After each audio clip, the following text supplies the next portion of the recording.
എല്ലാവർക്കും ജെയിനിസ് മീഡിയയിലേക്ക് സ്വാഗതം ചെയ്യുന്നു. ഞാൻ 2 ദിവസം മുമ്പ് ഒരു വീഡിയോ ചെയ്തായിരുന്നു. മാത്യു സാമുവൽ എന്ന ജേർണലിസ്റ്റിനെ കുറിച്ച് ഒരു വീഡിയോ ചെയ്തിരുന്നു.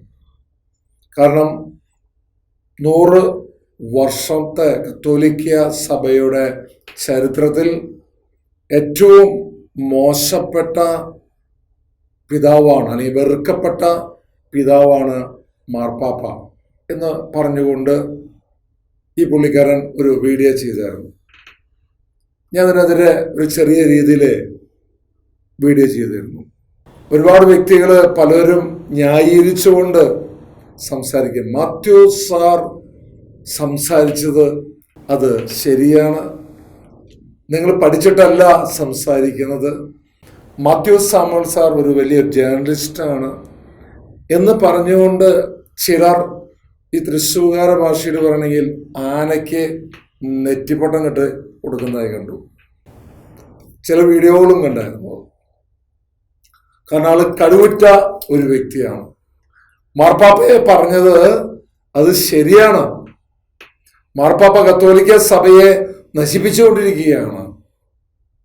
അതിൽ ഏറ്റവും കൂടുതൽ കമന്റ് ബോക്സിൽ മുഴുവൻ ക്രിസ്ത്യ നാമധാരികൾ തന്നെയാണ് മാത്യു സാറിന് അനുകൂലമായി കൊണ്ട് മാർപ്പാപ്പയ്ക്ക് എതിരായി കൊണ്ട് ഒരുപാട് വ്യക്തികൾ പറഞ്ഞിരുന്നത്. അങ്ങനെ മാത്യു സാറിന് ഇങ്ങനെ ഉയർത്തിക്കൊണ്ടിരിക്കുകയാണ്. നല്ലത്, അവൾ കഴിവുറ്റ, ഞാൻ പറഞ്ഞില്ലേ, അവൾ ഒരുപാട് കഴിവുള്ള, വർഷങ്ങളായി വിദേശ രാജ്യങ്ങളിലും സ്വദേശങ്ങളിലും എല്ലാം പോയി പത്രം ധർമ്മം എന്തെന്ന് പഠിച്ച് എഴുതുന്ന വ്യക്തി, നല്ലത്. പക്ഷെ കത്തോലിക്ക സഭയെ ഇത്രമാത്രം എന്താ പറയുക അവഹേളിക്കുന്ന തരത്തില്, അല്ലെങ്കിൽ കത്തോലിക്ക സഭ മാർപ്പാപ്പയെ എങ്ങനെയാണ് കണ്ടുകൊണ്ടിരിക്കുന്നത്? ഈ മാർപ്പാപ്പയാണ് ഈ കത്തോലിക്ക സഭയെ തകർക്കാൻ കാരണം എന്ന് പറഞ്ഞ് വീഡിയോ ചെയ്തിരുന്നു. ഇപ്പൊ അടുത്തൊരു വീഡിയോ, 1-2 വീഡിയോകൾ ഇറങ്ങിയിട്ടുണ്ട്. അതിലിങ്ങനെയായിരുന്നു, ജോർജ് ജേക്കബ് കോഗാണ് ഈ പിതാവിനെ കുറിച്ച് അടുത്തൊരു വീഡിയോ ചെയ്തിട്ടുണ്ട്. അതിലിങ്ങനെയാണ് പറയുന്നത്, മാർപ്പാപ്പയുടെ പെട്ടി ചുമക്കുന്നവനും ചായ അടിക്കുന്നവനും വണ്ടി ഓടിക്കുന്നവനും ഒക്കെ കർദിനാളാക്കി മാറ്റിക്കൊണ്ടിരിക്കുകയാണ്. വെറുതെ അല്ല കത്തോലിക്ക സഭ നശിച്ചുകൊണ്ടിരിക്കാനുള്ള കാരണം എന്ന് പറയുന്നത്. ഒരു സീനിയർ വ്യക്തിയാണ് കർദിനാളാക്കി മാറ്റേണ്ടതെന്നൊക്കെ പറഞ്ഞുകൊണ്ട് ഒരു വീഡിയോ ഇറക്കിയിട്ടുണ്ട്. അല്ലെങ്കിൽ അങ്കമാലി അതിരൂപതയുടെ, അല്ലെങ്കിൽ എറണാകുളം അങ്കമാലി രൂപതയുടെ പ്രശ്നങ്ങൾക്ക് കാരണം ഈ പുള്ളിക്കാരനാണ്, അല്ലെങ്കിൽ ഈ പിതാവാണ് എന്ന് പറഞ്ഞുകൊണ്ടൊക്കെയാണ്.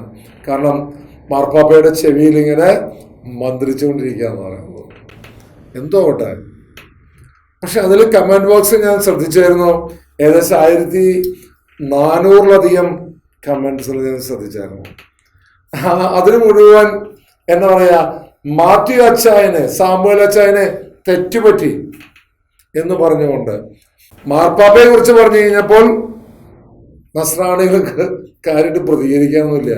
പൊതുവെ നസ്രാണികൾ എന്ന് പറഞ്ഞാൽ പ്രതികരിക്കുന്നതായി കണ്ടിട്ടുണ്ടോ? നമ്മൾ എവിടെയെങ്കിലും പ്രതികരിക്കുന്നത് കണ്ടിട്ടുണ്ടോ? ഈ പ്രതികരിക്കുന്നുണ്ടെങ്കിൽ ഇങ്ങനെ നെഗറ്റീവായിട്ടുള്ള പ്രതികരണം. അവർക്ക് സംസാരശേഷിയൊക്കെ നഷ്ടപ്പെട്ടു പോവുക. തങ്ങളുടെ കത്തോലിക്ക സഭയുടെ നാഥനെ, അല്ലെങ്കിൽ കത്തോലിക്ക സഭയെ നിയന്ത്രിക്കുന്ന മാർപ്പാപ്പയെ എന്താ പറയാ, ഇത്രമാത്രം പച്ചയായി കുറ്റം പറഞ്ഞിട്ട്, അത് പറയുന്നത് എൻ്റെ സ്വന്തം ഭാഷയല്ല, അത് യൂറോപ്പിലും അമേരിക്കയിലും അല്ലെങ്കിൽ ബ്രസീലും അർജന്റീനയിലും ഉള്ള പത്രത്താളുകൾ എഴുതി വെച്ചാണ് ഞാൻ സംസാരിക്കുന്നതെന്ന് പറയുന്നത്.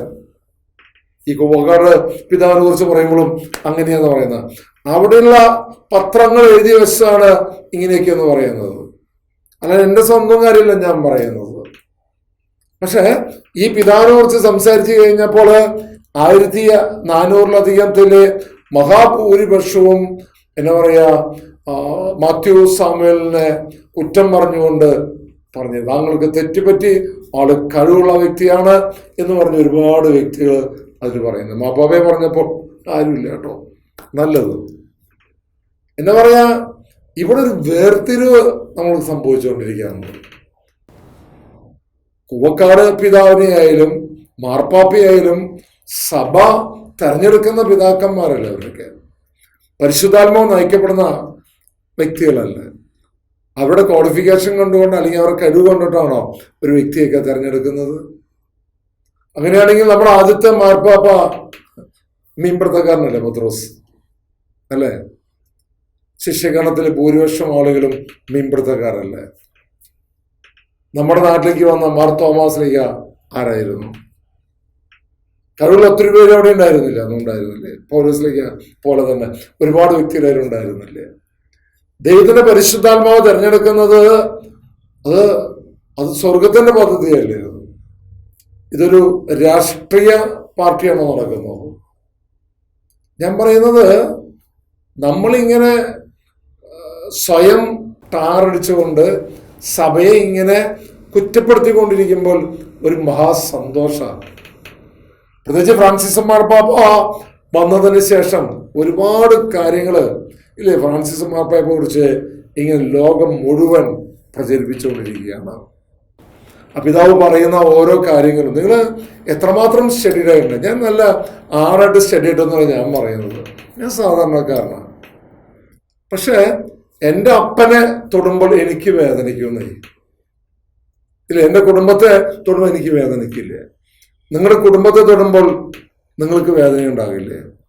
അല്ല, നിങ്ങളുടെ കുടുംബത്തിന് അപ്പനും അമ്മയെയും നിങ്ങളുടെ കുടുംബക്കാരെയൊക്കെ തൊടുമ്പോൾ നിങ്ങൾക്ക് വേദന ഉണ്ടാകില്ലേ? സഭ എന്ന് പറയുന്നത് എൻ്റെ കുടുംബമാണ്. അതുപോലെ ഇന്ത്യ എന്ന് പറയുന്നത് എൻ്റെ രാജ്യമാണ്. എൻ്റെ ഇന്ത്യയെ തൊടുമ്പോൾ എനിക്ക് വികാരം ഉണ്ടാകുന്നത്. ഇതുപോലെ സഭയാകുന്ന കത്തോലിക്ക സഭയെ തൊടുമ്പോൾ എനിക്ക് വികാരം ഉണ്ടാകുന്നത്.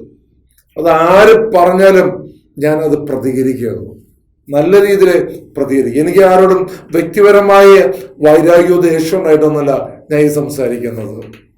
ഈ സോഷ്യൽ മീഡിയ എന്നൊരു വലിയൊരു പ്ലാറ്റ്ഫോം നമുക്ക് ഒരുക്കിയിട്ടുണ്ടെങ്കിൽ അതിനിങ്ങനെ മറ്റുള്ളവരെ കരുത്തേച്ചുകൊണ്ട് റീച്ച് കൂട്ടാനല്ല നമ്മൾ ശ്രമിക്കേണ്ടത്.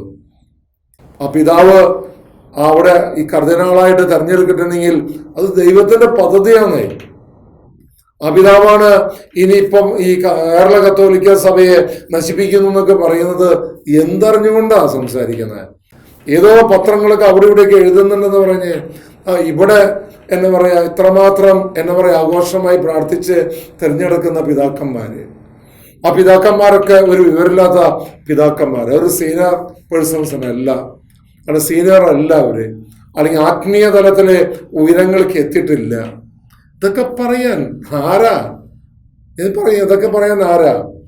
കത്തോലിക്ക സഭ ഞാൻ പറഞ്ഞില്ല, 2000 വർഷമായി കത്തോലിക്ക സഭ അത് നിയന്ത്രിച്ചുകൊണ്ടിരിക്കുന്ന പരിശുദ്ധാത്മാവാണ്. പരിശുദ്ധാത്മാവിന് അറിയാം ഇതെന്താണ് കൊണ്ടുപോകുന്നതൊക്കെ, പരിശുദ്ധാത്മാവിന് അറിയാം.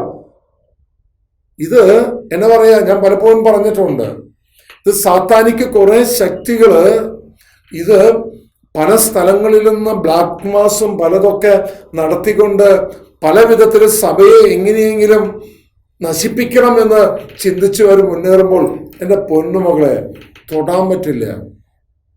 സഭയൊന്നും നമുക്ക് ആർക്കും തൊടാൻ പറ്റില്ല എന്നേ.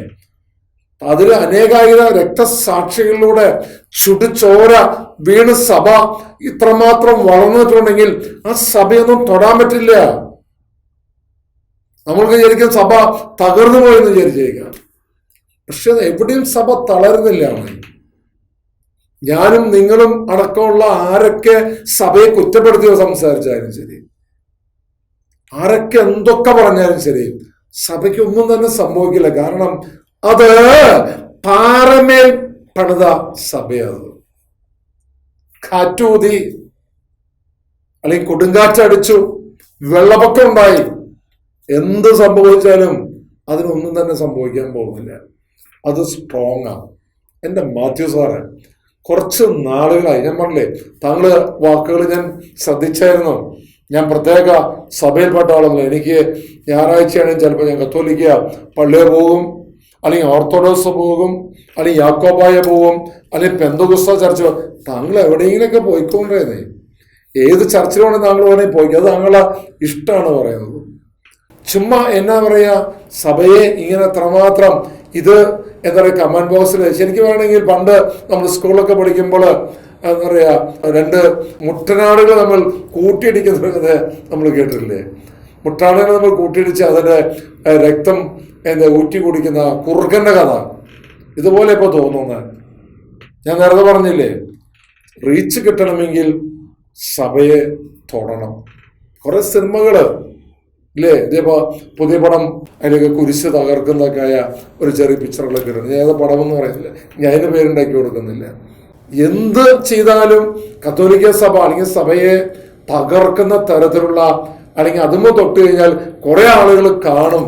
കാരണം ഏറ്റവും കൂടുതൽ പ്രതികരിക്കുക ഈ കാര്യത്തില് ഇല്ലേ, ചായപ്പടിയിലിരുന്ന് പ്രതികരിക്കാനായിട്ടുണ്ടാകും അല്ലേ. നമ്മൾ വിശുദ്ധ കുർബാന കഴിഞ്ഞ് കഴിഞ്ഞാൽ അവിടുത്തെ വികാരച്ചനെയോ അതൊക്കെ കുറ്റം തൊട്ടടുത്ത ചായപ്പൊടിയിൽ നിന്ന് പരസ്പരം പറഞ്ഞ് ആ വികാരച്ചനെയും അല്ലെങ്കിൽ അവിടുത്തെ നേതൃത്വം നിരക്ക് കുറ്റം പറയുന്ന സ്വഭാവം പോലെയാണ് ഇന്ന് കത്തോലിക്കരായാലും അല്ലെങ്കിൽ വിശ്വാസികളൊക്കെ ഇങ്ങനെയുള്ള കുറെ വധുവന്മാരുടെ അടിയിൽ ഇങ്ങനെ കമന്റ് ബോക്സിൽ കൊടുത്തുകൊണ്ടിരിക്കുന്നത്.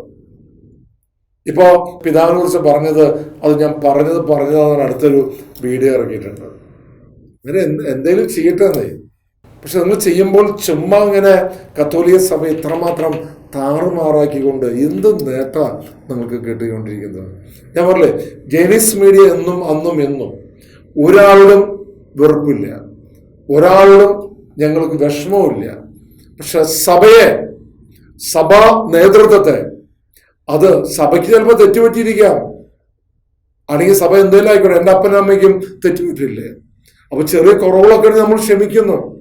പക്ഷെ സഭയെ തൊടുന്നതായ ആര് തൊട്ടാലും, എത്ര ഉയരങ്ങൾ ഉള്ള വ്യക്തികൾ തൊട്ടാലും ചേരും, ജൈനീസ് മീഡിയ അത് പ്രതികരിച്ചിരിക്കും. കാരണം in the name of Jesus, യേശു ക്രിസ്തുവിന്റെ നാമത്തിലാണ് ജൈനീസ് മീഡിയ ഇത്രയും വർഷം പോകുന്നുണ്ടെങ്കിൽ അങ്ങനെ പോയിക്കൊണ്ടിരിക്കുന്നത്. ആമേൻ.